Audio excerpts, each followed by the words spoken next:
Hanna's Tale, Miranda Horner.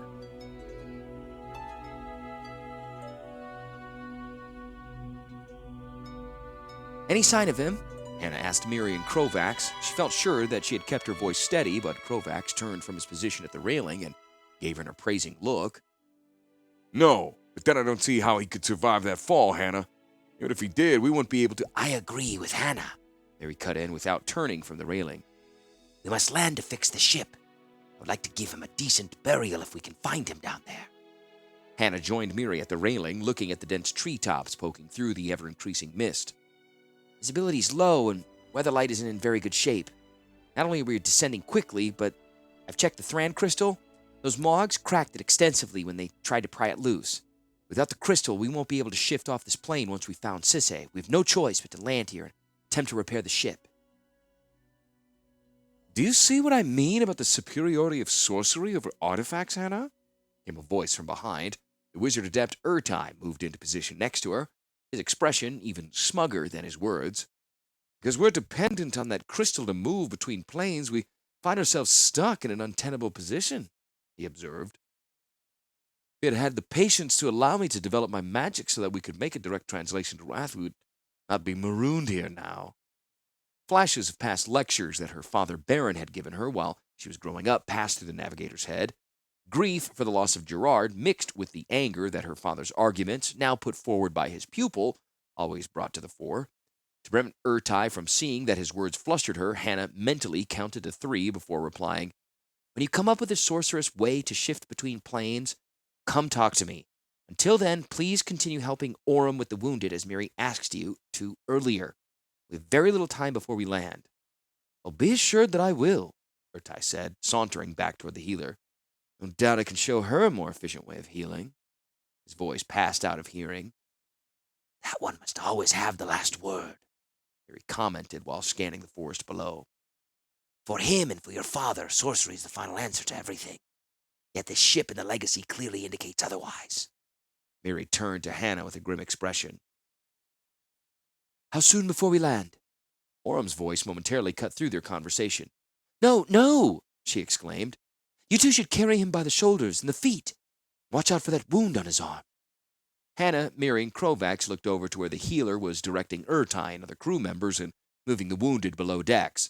Ertai's smirk was gone now, replaced with concentration as he levitated a wounded crewman just after the mishandled one. Mind his head, Orem warned the young wizard. Ertai frowned briefly and then adjusted the crewman's position in the air. Both Hanna and Miri turned away from the spectacle at the same time. Although Hanna was startled with Miri's support of her just now, she decided to answer the cat warrior's question before she commented on the reference to her father. Within 2 minutes or so, Weatherlight should be able to handle a decent landing. She turned to Krovax. I'll need you and Miri to help me ready the ship for landing. Without Tongarth or Gerrard here, we're a bit light on command crew. 2 minutes? The nobleman exclaimed. So soon? How am I going to break through those trees? They'll break us, most likely. If we don't choose to land in 2 minutes, the ship will breach those trees not long after that anyway. I should be able to maneuver the ship into a better landing position with your help. She hoped that the ship could withstand some amount of rough travel through the dense treetops. I'll need you and Terrence to stand lookout. Tell me what adjustments, if any, I need to make while I'm steering. I hope you know what you're doing, Krovax muttered before walking off. Hanna turned back to Miri. Thank you for your support, Miri. Could have come at a better time. The cat warrior shrugged. It was necessary. Besides, I've watched you long enough to have faith in your judgment and abilities. Now, what can I do to help? Once again, Hanna was startled at Miri's unconditional support.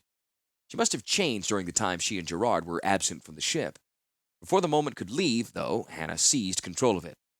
Miri, can you help gather the rest of the crew that isn't wounded and have them stand ready to hack at tree limbs on the way down? That forest canopy is so thick that even my best efforts will still leave us with lots of branches to deal with. Can you also send someone up to help me on the bridge? I shall do so. Hanna ran up to the command center of the ship, pushing aside thoughts of Gerrard. Concentrate, she told herself. Think about how to approach this landing. She narrowly avoided walking into Squee, who was running past her from below decks. Squee, where have you been? We thought you were dead. The goblin paused, but still looked around as if searching for something. They're gone? No more Mogs? No more Mogs, Squee, Hanna reassured him. Why don't you go help Miri or Stark? We have to land soon. The goblin nodded and then scampered off toward the cat warrior. As she continued toward the bridge, she heard Squee ask Miri about Gerrard's whereabouts. For a moment, sorrow almost overwhelmed her. She felt tears coursing down her cheeks. Then, with a heavy sigh, she brushed them away. There'd be time for grieving later. The navigator opened the door to the area that held all the steering and navigating equipment that guided Weatherlight through her journeys. "You need my assistance?" came Urtai's voice from behind her. Hanna turned toward him and noticed that he seemed very preoccupied. She was startled for a moment at his presence, then she realized Miri must have sent him to the bridge to help with the landing. Despite his arrogance, the young wizard could be useful to her. "Yes, I need you to set up our descent. If you could aid me, it'd go so much more smoothly." Urtai nodded briefly, still distracted. "Yes, I'm sure it would, though I should think your limited abilities as a navigator would be sufficient to crash land a ship." Hanna ignored the comment. "First of all, keep an eye on Terrence and tell me if he directs us to make any adjustments." She gestured at the windows that looked out over the foredeck of the ship. "Watch him closely.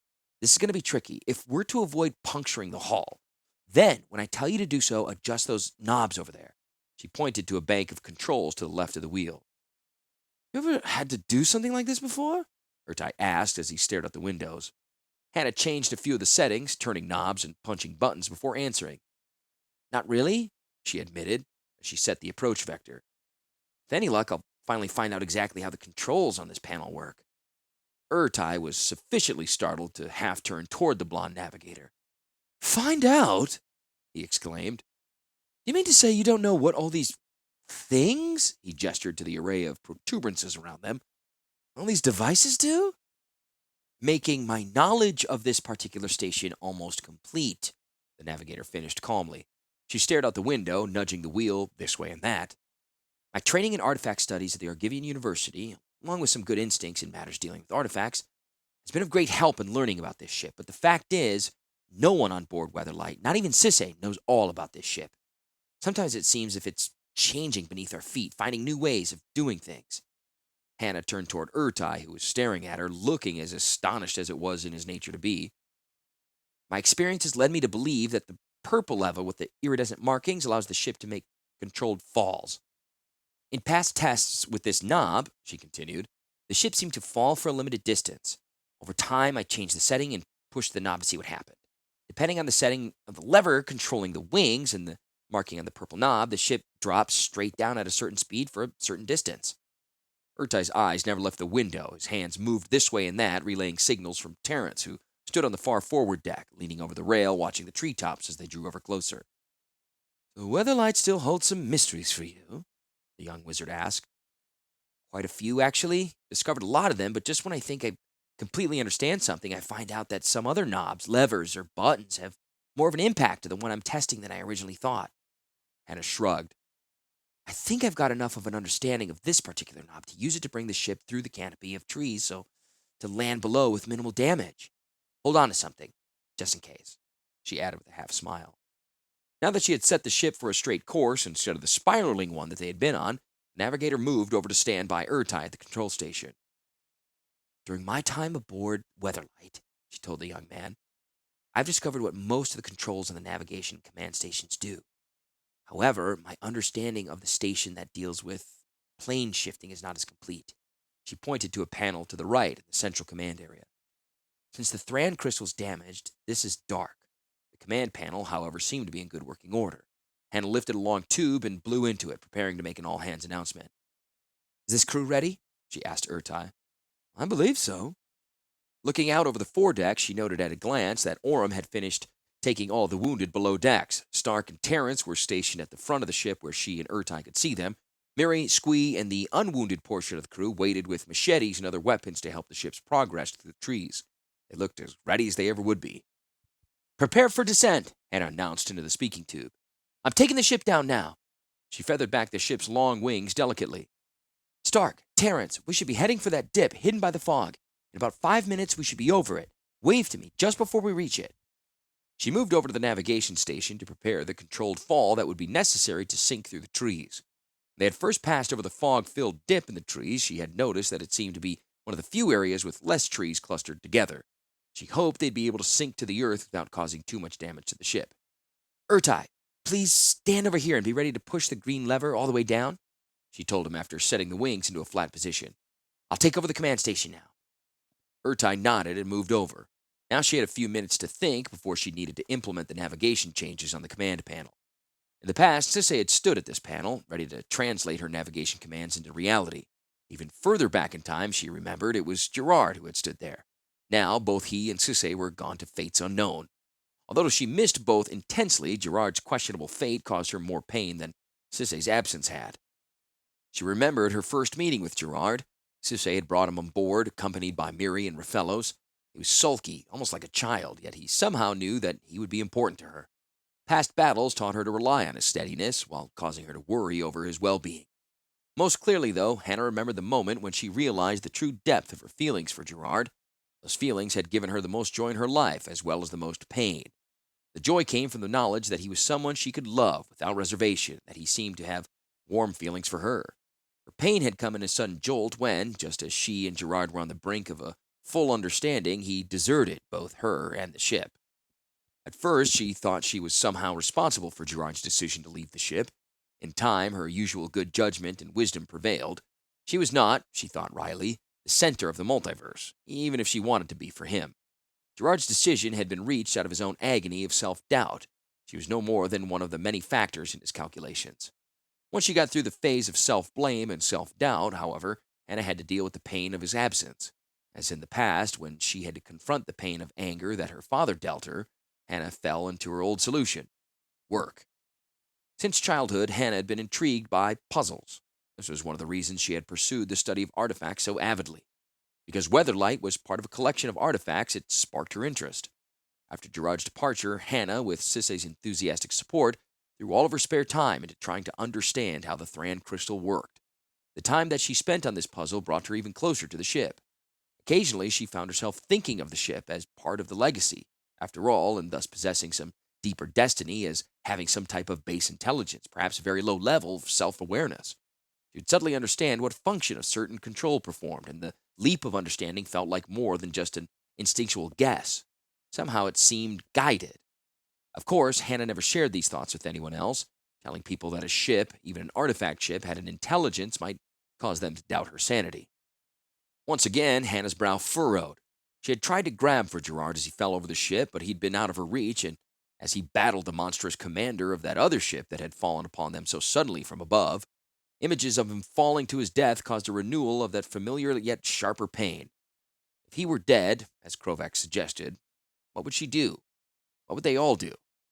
He was the key to the legacy. "Hanna, Stark is waving his arms," Urtai announced. "There's something I should be doing?" "Not yet." She immediately implemented the new navigation instructions and set the control station to manual control. During the early years on Weatherlight, Sisay had flown it completely by manual control. However, as Hanna discovered more about the navigation and control stations, she learned that it was possible to set long-range courses so that the ship could automatically move on course without someone guiding it at all times. With the situation they were in now, though, Hanna needed all the control she could muster over its movements. Outside, Miri, Stark, and the others were already cutting or knocking away branches as they reached for the ship. Hanna moved the ship slightly to starboard just before Stark waved her in that direction. As they passed further down, tree limbs bounced back into place above them, sometimes rocking the ship violently. Hanna found herself tossed from side to side, clinging to the wheel as she tried to steer a course. "Hold on, Urtai," she warned. She gritted her teeth against the nerve-wracking sound of scraping branches and continued their descent. After Stark waved his hands in an effort to direct her to the right and Hanna quickly adjusted her course, the trees continued their protest at the ship's descent, but not quite as vehemently. Broken branches from above fell onto the decks, knocking crew members hard into the railing, but thankfully not over it. After a few more moments, Hanna moved the ship to port, then hard aft again at Terrence's behest. The last bit of protest, the lower limbs of the trees gave way with much yawing and scratching. A shuffling of leaves and flurry of branch was Terrence's only warning before a particularly large damaged branch fell from above, hitting the crewmen and flinging him against the railing. Hanna saw that his head had been knocked against the ship's wood before she turned her attention back to what she needed to do. "I hope Orym can get to him in time," she prayed. Hanna adjusted the speed of the ship's descent. Like some damaged bird, its wings broken, it floated down to the ground. Hanna let go of the levers and stood back from the panels with a sigh. She felt drained. "Go ahead and pull that lever down, Urtai." The door to the command center slammed open as Squee rushed in. You did it, Hanna! He slammed against her legs and held them in a tight embrace. We're down. We're not in a good place. He warned in a somber voice. He's getting ready to find Gerrard. I'll stay on the ship with ya. Yes, you'll stay on the ship, Hanna announced as she walked quickly out of the room. I'll be going with Miri to find Gerrard.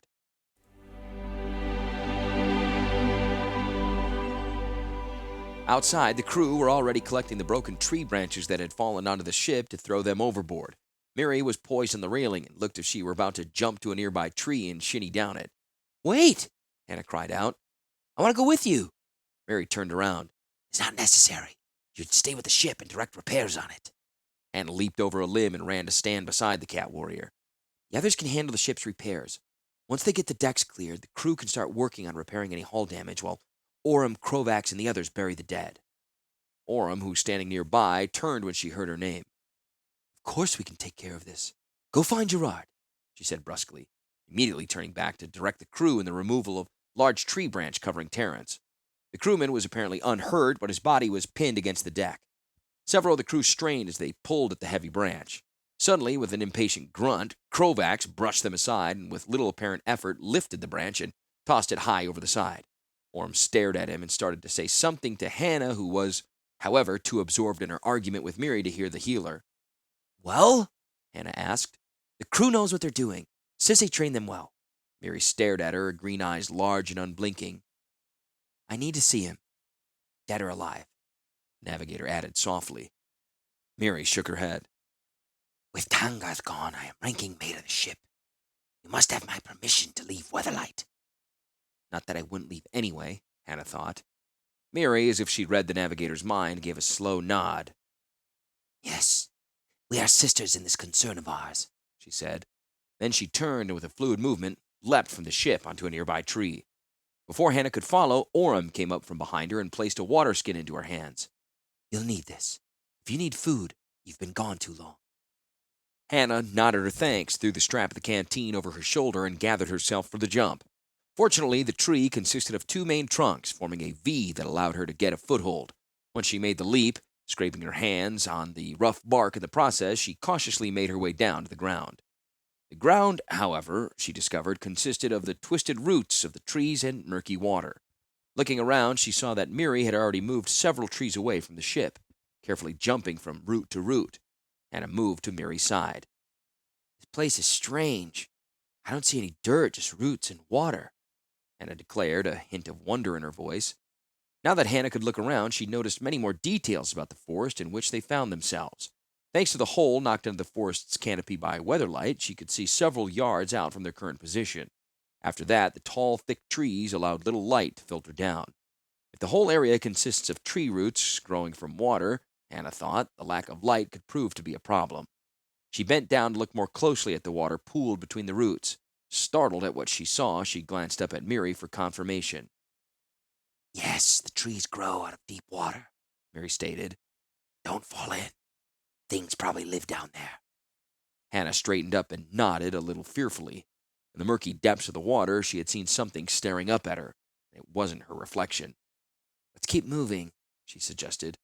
Inwardly, she was grateful that she always carried a small dagger. Miri's sword might not be the only weapon needed if they met something hostile. Once they left the lighter area of the watery forest, Hanna found the going tougher still. Miri, with her cat eyes, could see in darker conditions. Hanna, on the other hand, found herself stumbling. Fortunately, the trees so thick in this forest that she was able to regain her lost balance by grabbing onto their trunks before she fell into the water. Scraped palms, she thought, were an easy price to pay for not plunging into the depths of the swamp and countering whatever lurked down there, whatever was still watching them with unseen eyes. Miri continued to move ahead of her, silently, her cat's grace allowing her to keep well hidden in the shadows. Hanna attempted to move the same way, but gave up when it made her even more clumsy than before. Miri glanced back occasionally with her normal inscrutable expression, and imagined that the cat warrior was regretting her decision to allow the clumsy human along. Or, Hanna thought to herself, she has the same sense of being watched that I do. As they moved further away from the ship, Miri pointed out some characteristics of the forest that Hanna missed in her efforts to maintain her footing. Those trees you keep hugging form part of the canopy, she said. Since they need light to live, I would think they sprout up quickly, don't form branches until they approach the height of their older relatives. Hanna noticed that the infant trees were a strange, mottled gray color with pulsating roots. She theorized that the trees must have a source deep below the water for their nutrition for the first year of growth. After that, their roots probably solidified into the huge, gnarled walkways that the two of them were currently traversing. Other trees grew in strange tangles. This type of tree might grab part of Gerrard's clothing if he were still alive and walking, Mary pointed out. Hanna stopped for a moment, staring at the dappled figure of the cat warrior. Was it possible she believed Gerrard still lived? Hanna had seen them fall. No one could survive a fall like that.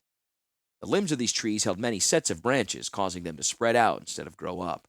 Since they tended to grow in clusters that acted as obstacles to forward progress, Mary led Hanna around these trees instead of into them. The leaves on these tangled trees ranged from light gray to ebon black in shade, causing occasional whitish blurs in the distance to Hanna's eyes. Mary, he's dead, Hanna said, a deep ache resonating within her. He fell a long way. Do not make assumptions, Mary declared. I'm looking for signs of his passage without judging what might have occurred. Hanna shrugged her shoulders and doggedly followed. Mary stopped abruptly. Hanna froze, following the Catwoman's gaze. Moments passed, and Hanna could see nothing. Suddenly, Mary started forward again at her normal pace. What's wrong? Hanna whispered to the cat warrior. Mary turned back and said merely, Watch for watchers.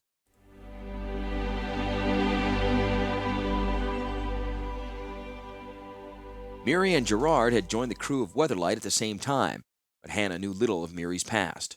Gerrard had once mentioned that Mary had been abandoned when she was young, but that was the most that she'd been able to discover about the cat warrior. Since Gerrard and Mary had returned to the ship, Hanna sometimes felt that Mary disapproved of her.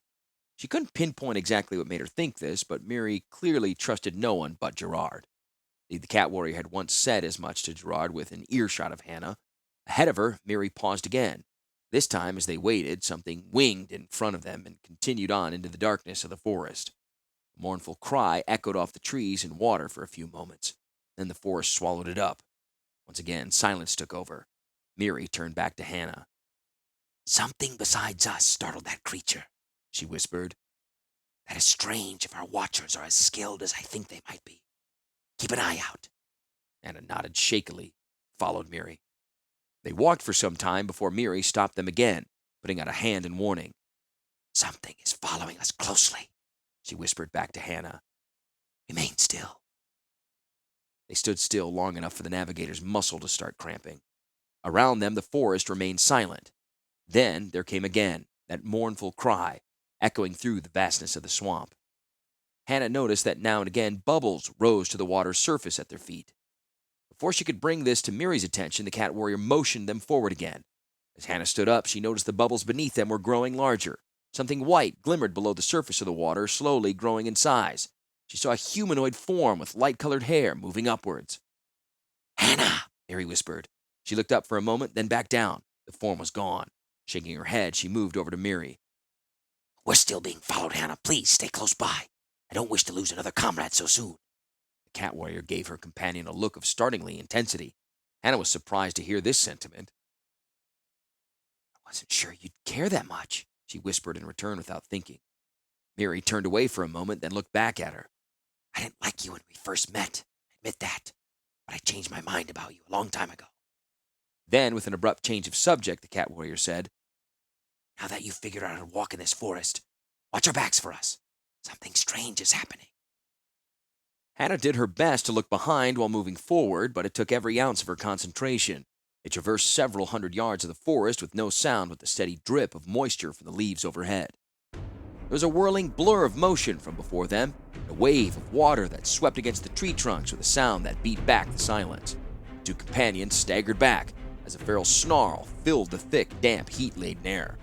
Mary's sword was out in an instant. Hanna watched as the cat warrior nimbly moved over the roots of the tree, taking her first strike at their foe. A clang sounded throughout the forest as the enemy flourished a sword, refuting Mary's blow. Mary danced away to avoid the counterstrike, allowing Hanna to get her first glimpse of the creature. It was Mary, and now Hanna. Now it looked like a nightmarish combination of them both. Hanna's mind refused to acknowledge it at first, but the foe that they were facing seemed to be a mixture of both her and Mary. Mary was also evidently taken by surprise at the shifting form of their foe. A momentary hesitation allowed the creature's sword to slip past the Catwoman's guard and cut her left arm. With a hissed exclamation, Mary stepped back, barely managing to retain her footing on the gnarled roots. Hanna pulled out her small dagger and made as if to move forward, but Miri hissed angrily. Stay back. I can't worry about you. The shapeshifter, for that was what it was, Hanna decided, mirrored Miri's form exclusively now as Hanna stepped out of its range of vision. When Miri pressed another attack, it seemed as if she battled against herself. Each fighter launched a flurry of attacks and counterattacks. Finally, parrying a low, wicked thrust, Miri, the real Miri, Hanna reminded herself, lost her footing and staggered.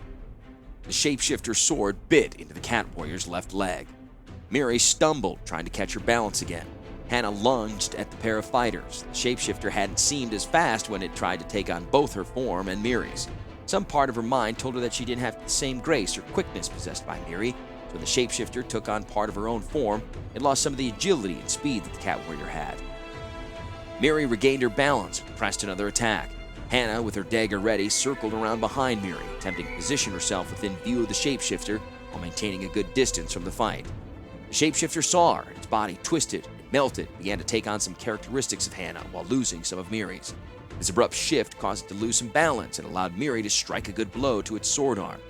As an equilibrium was reached within its form, however, it attacked again. Sword clanged on sword. The shapeshifter used some of its new strength to push Miri back. She tripped over the tree root again, and before she could regain her balance, the creature sliced her other leg. Miri's warrior training and experiences stood her in good stead. She fell across the gnarled roots but held onto her sword, using the momentum of the fall to roll away down to a wider tree root and end up back on her feet. Bouncing off a nearby tree trunk gave her even more speed, set up for an excellent strike at her astonished foe. Hanna watched Miri's comeback with amazement.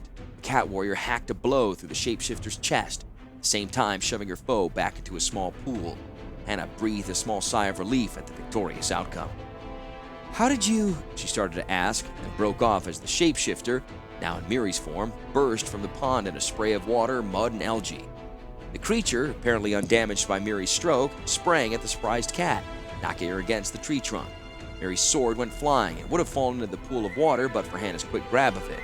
Undeterred, the shapeshifter slammed the cat warrior's head against the tree and let her limp body slide to the ground unconscious. Hanna cried out incoherently to get the shapeshifter's attention and rushed it. The creature looked away from Miri, up at Hanna.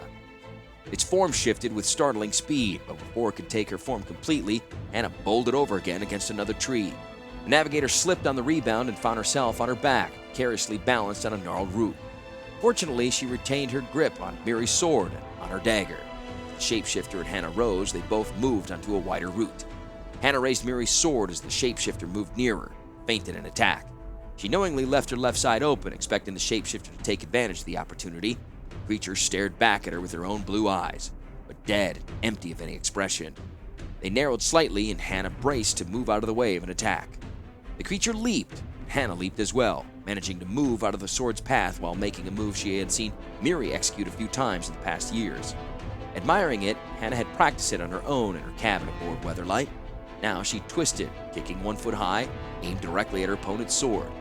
She ended up on the ground again. She knew she would, but a swift rollout put her in a position that allowed her to come up beneath her opponent with her sword, ready to eviscerate it. The blade sliced through her opponent's lower torso. Blood poured out onto the ground, splashing the navigator's face and hands. With a violent heave, she pushed herself out of the way. As she watched, the thing slowly shifted into a larger, bug-like form. Hanna's astonishment lapsed into resolve. Before it could shift fully into its new chitinous form, she ran her sword through the fleshy abdomen as high as her arm would reach, then brought it down. She jerked the sword out, ready to do the same again. The weird amalgam of bug and human tottered backward and fell into the pool of water, disappearing beneath the black, oily surface.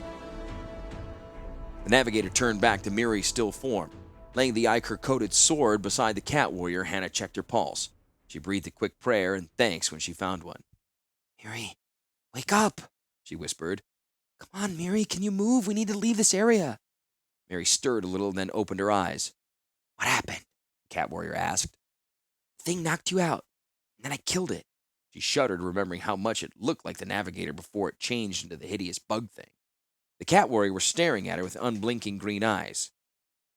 "Forgive me," Miri whispered. "I thought you a burden, and you saved my life." Hanna nodded, quietly accepting the apology. Inwardly, she still couldn't quite believe that she had succeeded in killing the creature. "Let's bind you up before you lose more blood," she whispered. She cleaned the cat warrior's wounds with the water from the skin and then bandaged them with the fabric that Miri carried in a small pouch. Hanna's own aches set in. You know that move you do where you kick the sword out of under your opponent's hands and then slice him open? She observed to her companion. How do you do that without bruising every muscle in your body? Hanna stood up stiffly, her muscles protesting every move. With Hanna's help, Miri slowly stood up as well. It takes practice, replied the cat warrior in a quiet voice as she leaned on Hanna's shoulder. Even then, some bruises still result. If you do it right, you don't dislocate your shoulder and tear your leg muscles. Oh, I must have done it right then.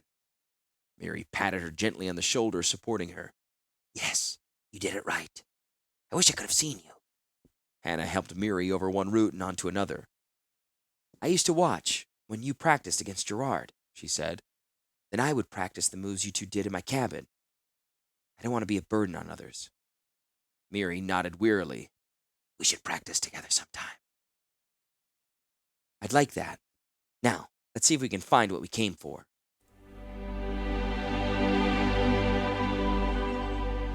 Miri pulled them to a stop. Look, she urged. With Hanna's help, Miri bent over. Gerrard has been here, she whispered. Since he's not here now, he's either been carried off or he moved away on his own. Hanna's heart skipped a beat. Are you sure? She whispered back. He's alive? How is that possible? Miri looked up and pointed. See those branches? Looks as if he fell here. This scrap of clothing proves it. The cat warrior handed her a bit of brown cloth. Although she couldn't see the branches that Miri spoke of, Hanna knew that the shred of fabric came from Gerrard's clothing. She remembered seeing him in the brown trousers and leather jerkin that morning. I would have missed these signs myself, Hanna admitted in a soft voice. Where do we go next? She asked quietly. Miri pointed to their left. We should be able to track him despite the water everywhere. Miri and Hanna moved forward a few more paces. Looks as if there was a fight over there, she stated. Miri supported herself on a tree trunk. The roots of the trees in that area were scuffed. The water pool between the roots looked larger than most. It appeared as if something huge had blasted its way out of the water, breaking roots along the way. That way, Miri pointed straight ahead. Once again, they moved forward several more paces before stopping. Gerrard is running from something at this point, Miri declared, holding up another swatch of cloth. He is alive. Hanna felt a quiet joy spread over her, but he might have yet died at the hands of whatever was chasing him, her inner voice warned her. My guess is something came out of that larger pool back there and attacked Gerrard, continued Miri. He broke free from the attack and ran this way. Since he is running, we should be able to track him fairly easily. Keep an eye out for the water folk, though. Hanna nodded and once again helped Miri move forward. The light is changing, the cat warrior announced in a whisper. It is brighter ahead. You think it's another hole in the trees? Perhaps, came Miri's response. We should be careful, though. Gerrard's trail takes us in that direction. Together, they made their way along Gerrard's path. As they got closer to the lighter area, they discovered that it was indeed caused by a break in the canopy of trees above them. The light from the break centered over a lightly bubbling spring. Around the spring, the trees seemed somehow healthier. They stand taller, straighter, and thicker, Miri noted after Hanna remarked on this. Perhaps the spring has healing water flowing from it? Hanna suggested. Water would be good right about now, Miri agreed. You used the water in the canteen to clean my wounds. Now would be a good time to refill it. Miri and Hanna settled down next to the spring. Is the water okay? Hanna asked. Miri hunched over and smelled it. Then she dipped her fingers into it and touched it to her lips. Yes, it seems better than okay, the cat noted. Hanna dipped her canteen into the water and handed it over to Miri to drink. As she took another sip of the water, Hanna noticed that Miri straightened a little and seemed to lose her expression of weariness. Is it healing water? Miri nodded, then, as if apprehensive, she looked around at the dark tree trunks, marching in endless ranks down the aisle of wood. When we first set out from the ship, we passed several unusual life forms, she observed. When these disappeared, I knew that something was wrong. Then that strange black creature went by. I haven't seen any life besides trees and the shapeshifter since then. It's as if something has warned all the local animals to stay away. Hanna stared about them. She had the itchy feeling that they were being watched again, and she whispered her fear to Miri. I've had the same feeling for quite a while now, Mary admitted. Just keep an eye out once we start moving. Hanna nodded her assent, and Miri got up and took a step forward. Suddenly, she went completely still. Hanna looked around wildly for the thing that had caused this reaction, but could see nothing. Don't panic, Hanna. Stay still. We are surrounded, Mary whispered. Surrounded? By what? Hanna's hand crept down to her dagger. No, leave it be. We must not resist, Mary declared in hissed tones. Then she straightened up and called out. You may come out now. We will not resist. What? Hanna cried. Who is it? Before Miri could respond, several lithe forms stepped forward. Their pale skin told of lives spent beneath the shroud of trees.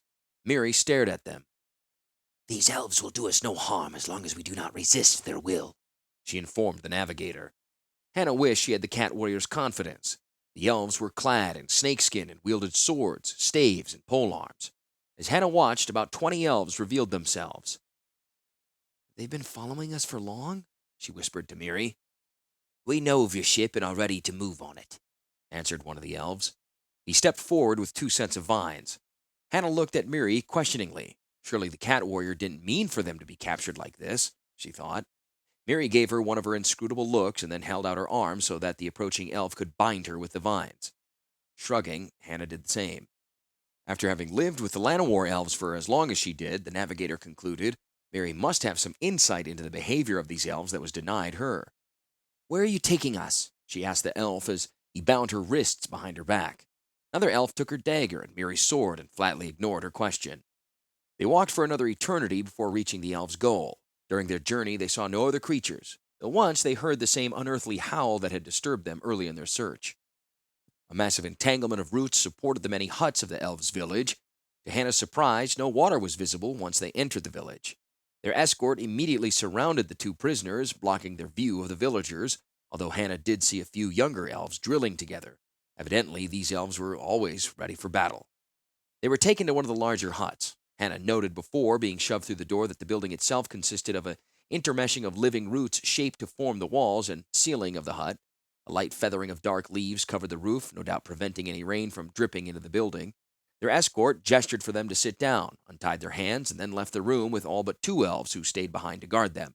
The guards withdrew to stand on either side of the exit. Minutes passed before Hanna dared ask a question of Miri. What is going on? Miri shook her head. May I have some water? She asked instead. Hanna handed the cat warrior the canteen and watched as she took several swigs. Now you must have some, Miri ordered. Hanna looked over at the guards, but they stared impassively back at her. She took the canteen from Miri. The water was a bit sweet to the taste, Hanna thought as she took a sip. The water quickly spread its healing effects throughout her body. The pain of her various bruises eased. Hanna watched her scraped palms heal. Would you like some more? She asked Miri. Miri shook her head and leaned over to Hanna. My wounds are gone, she noted in a low voice. Hanna nodded. She took comfort in the fact that the cat warrior could once again defend herself should matters turn worse. They remained silent for several more minutes before Hanna asked another question. When did you change your mind about me? Why? She began. Characteristically, Miri thought about the question for a few moments before answering. I would have to say that when Gerrard and I left the ship, she replied at last, at times I can be a bit stubborn about how I see things. It took leaving the ship for me to realize that you were a positive, steadying influence in all of our lives. You remain calm and collected in the face of adversity, which is a soothing thing to have near you when adversity abounds. Even when faced with the prospect of returning to a problematic family relationship, you remained calm and admitted that the action was necessary. Hanna thought this over for a few moments. She wondered exactly how much Miri knew about her relationship with her father. Why didn't you like me in the beginning? She asked finally. Miri's answer was brief. I did not know you.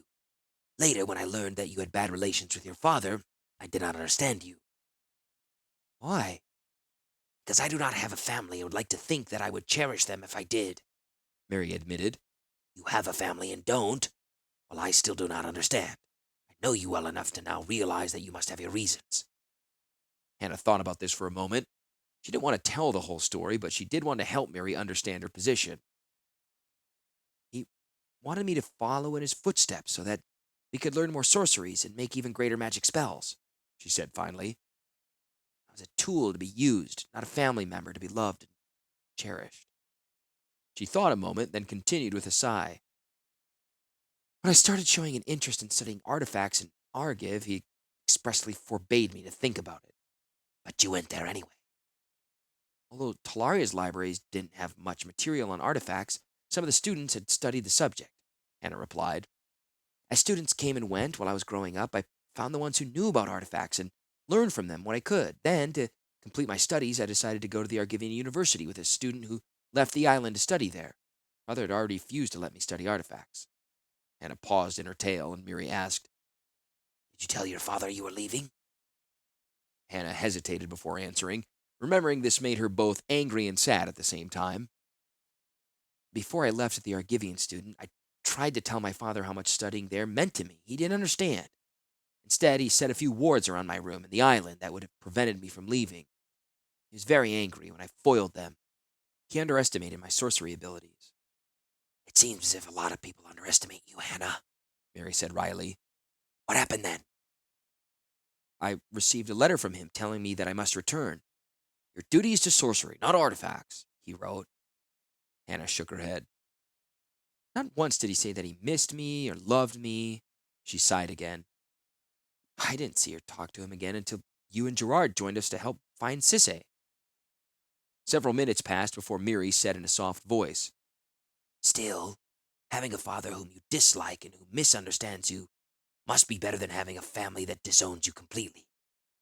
Right now, I consider Gerrard my only family, but he is not of blood. He was not always there. Hanna heard the guard snap to attention suddenly. Another elf entered the room, followed by the one who had led their captors. Ah, the ones who left the ship, he noted as he passed them. Good, Dranalis. He turned to his captives. We shall soon attack your ship, he observed with a cool smile. The one called Dranalis smirked. I'll attend to that gladly, my lord. He motioned for the two guards to stand behind Miri and Hanna. In the meantime, we have other guests. The sound of voices came from outside the hut. For a moment, Hanna thought that one of the voices sounded heart-rendingly familiar. Then the hut door opened, admitting several people. There you are, the man Dranalis had called Lord noted. I'd like to warn you that I haven't much time to waste on foolishness, Oracle. Hanna's guard knocked her head forward before she could see the people, but the person she had thought she heard earlier spoke again. We don't have time to waste on foolishness either, Aldamri. Please, listen to the Oracle. Gerrard! Hanna cried. She jumped up from her kneeling position and nearly fell over when the guard shoved her again. You're alive! Another shove from the guard brought her to her senses. Her heart pounded with relief and the cessation of worry and fear for him. We feared you had perished, she managed to say in a more even tone. The elf whom Gerrard had addressed as Eladamri interrupted her. They came from that ship you mentioned. We found them in the forest, no doubt looking for you. Gerrard was looking at Hanna with a strange expression on his face. Yes, he said finally. These are two shipmates of mine. The cat warrior is Miri. The woman is our ship's navigator, Hanna. Eladamri gave a short, mocking bow. So pleased to meet you, he said in a lilting voice. Now, on to business. What's this you say about joining forces to challenge Volrath? An old woman stood beside Gerrard. She was pale and clad in white, a turban bound around her head. Gerrard bent his head as she spoke in a gesture of respect. The woman stared straight at Eladamri and stated, This man is the Corvector, the Uniter. Yes, you've said that already, the elf said impatiently, leaning forward. He addressed Gerrard. Your shipmate mentioned something about rescuing someone. Is this someone under Volrath's control? Do you plan to face the Evankar? The elf seemed bent on egging Gerrard on, as if seeking some definite reaction from him. We of Weatherlight have a primary goal. We must find our ship's captain, Sisay, and rescue her from Volrath. If all that choosing to fight, we'll most certainly oblige him. Does that satisfy you? Gerrard growled. Clearly, Hanna thought the elf had gotten under his skin. Yes. Eladamri turned to the woman. Oracle, explain to me why this man is the Corvector, the elf demanded. Very well, Lord of Leaves, she answered with a firm yet quiet tone. As prophesied, the Corvector, or Uniter, will come to rally the humanoid tribes against the Evankar. He, here she pointed at Gerrard, is the Corvector. I found him at the appointed spot at the appointed time, as the prophecy tells us. With his help, we can bring together a force of arms that will surely bring down the Evankar. The old woman stopped, A troubled expression crossed her face. She reached out a trembling hand and touched Gerrard's face. Her fingers traced a long gash on his cheek where Grevin's sword had cut him during the fight on Weatherlight. There's something else, she said. Something even I do not fully understand. The Corvectval means so much more to those opposing the Evencar than even I know. She let her hand drop back to her side and returned gaze to Eladamri, her voice growing in power and fervor. Surely you can see that by coming together our forces will be stronger. We must do this for the sake of the prophecy, and for an end to the Evencar. Stronger, yes, but will it be enough to defeat Volrath? It's always been our duty to endure, not prevail, Eladamri said. I've had enough of this, Gerrard snapped suddenly. Hanna almost jumped at the force of his voice. If you don't wish to join forces, please let my shipmates go. We need to return to the ship. If you could assist us in finding it, we'll leave you to endure or prevail, whichever you choose. We can fight with you or against you. After the day I've had, I'd prefer the former. Eladamri moved around the low table, deep in thought. We have already surrounded your ship, he stated in a detached tone. But with a fire such as yours on our side ready to attack the Evencar, I think it is time that the Sky Shroud Elves do more than just endure. Very well. I would tell our people to stand down from their offensive against your ship. Your shipmates are free. Orkol and Vec must discuss a few things. The elf looked up sharply at Gerrard. We'll return in a few moments. Be prepared to leave for your ship, Corvectol. We must stop the attack by our presence, though I'll send you word ahead. Once the elves and the old woman left the room, Hanna flung her arms around Gerrard, reassuring herself by touch that he was indeed alive. I'm so worried, she murmured. She could feel their hearts beating together. So many torn feelings and so much heartbreak remains between us, Hanna thought. No idea what he feels. You are worried? He muttered darkly. Hanna looked up at him with a smile on her lips, about to comment when his eyes caught hers. Slowly, hesitantly, he dipped his head down and pressed his lips into hers in a long, drawn-out kiss. This is the way it should be, Hanna thought, as warmth spread through her limbs. Mary cleared her throat in kind of a half growl that brought them back to the real world. Gerrard reluctantly released Hanna as they moved apart. We have much to discuss before they come back, Gerrard, observed the cat warrior. During the fight on the ship, the invaders stole the legacy, including Karn. Tongoth leaped to Predator, probably to try to save the golem. But we don't know what happened to him. The ship needs repairs. Tell him, Hanna, Mary urged. Throughout Mary's brief report, Hanna stared into Gerrard's brown eyes. There is a warmth in them that I've not seen before, she thought. At Mary's behest, she continued the report. After you fell, I discovered that the damage to the ship was causing it to slowly sink. We had to crash through the trees and land so the repairs could be made. I wasn't able to get an idea of the full extent of the damage to the hull before I left, but I know that our descent through the trees did some damage. The crew's affecting repairs to the ship's interior. The worst of it is that when the creature jumped aboard from the other ship and tried to take the Thran crystal, they cracked it pretty badly. She looked full at Gerrard. We can't plane shift anymore, unless we can find some way to repair the damage. We're trapped here. Gerrard's brow furrowed. We'll have to find a way off this plane. Perhaps the Oracle can help us. She seems to place a lot of importance on my being this Corvectol person. Hanna shook her head in puzzlement. Who's the Oracle, Gerrard? And what happened to you after you fell from the ship? Hanna knew that she'd be haunted by images of Gerrard's fall for weeks to come. Gerrard sighed. A lot happened after I tumbled off Weatherlight. More from my own stupidity than anything else. I think I used up all my good luck and all my bad luck in the same fall, he admitted with a wry grin. Since we don't have a lot of time, though, I'll give you the short version. On my way down, Krovak's dark angel, Selenia, snagged me with the intention of taking me to Volrath. Fought my way out of her grasp, crashed through the trees to the forest below. Since she'd broken my fall, I wasn't injured nearly as badly as I might have been, and had the good fortune to fall into water. Selenia tried to find me, but I hid until she left.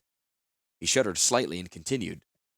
Then, the merfolk, who evidently live in the water, attacked me. I broke free and fled from them, but they were gaining on me. Just as I thought my luck had completely given out, I stumbled into possession of humans who called themselves the Vec. I gathered they're natives of Rath, making some sort of pilgrimage through Sky Shroud. I met the Oracle after that. She was looking for me, somehow knowing that what would befall me. How did she know you were there? Mary asked curiously.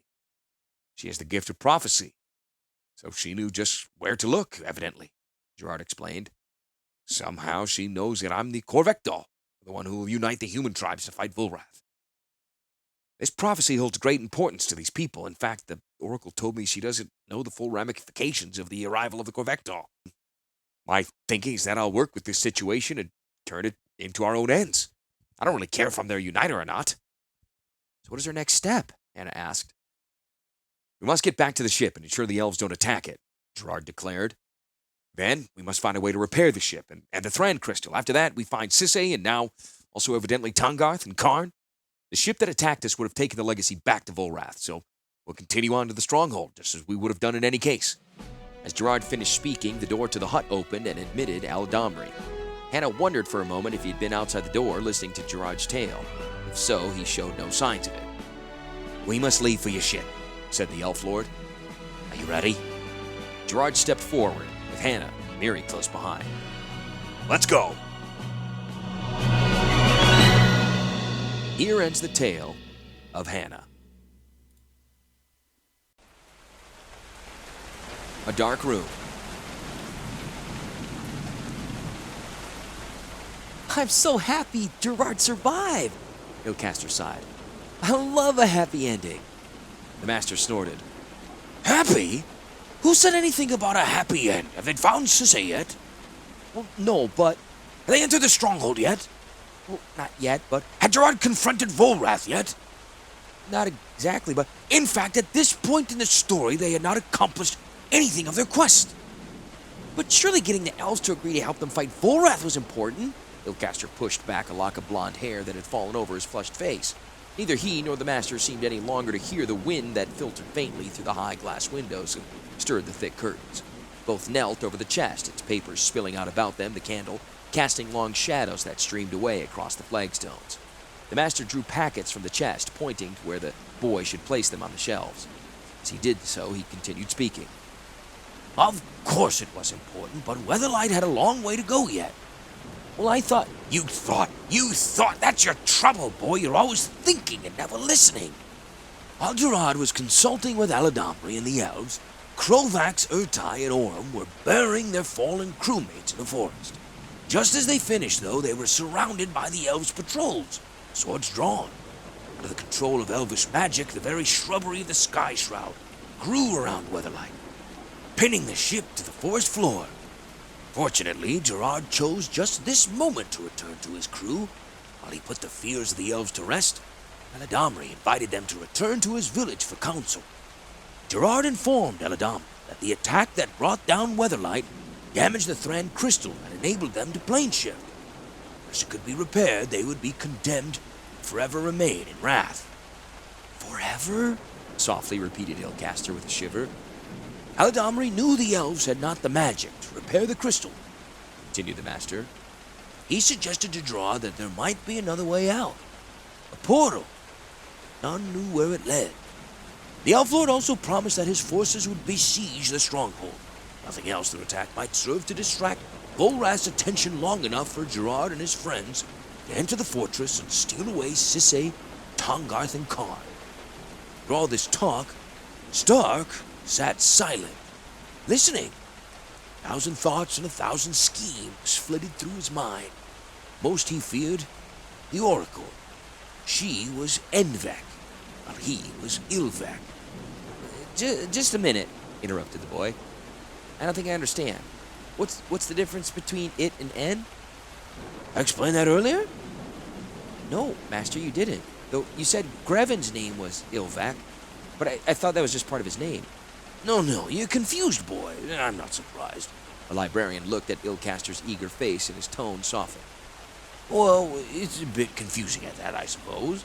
No, the Vek were a people, long ago accidentally trapped in Rath. They came originally from the plains of Dominaria, and in Rath, they lived a semi-nomadic existence, trying desperately to survive. Some members of the tribe, however, turned their coats, joined with the forces of Volrath. Their own people renounced them. They became Ilvek, while the others were Envek. I think I see now, said Ilcaster happily. So Grevin actually used to be an Envek. Well, that's a bit simplistic, but yes. And in fact, though none of the Weatherlight's crew knew it, Stark was also Ilvek.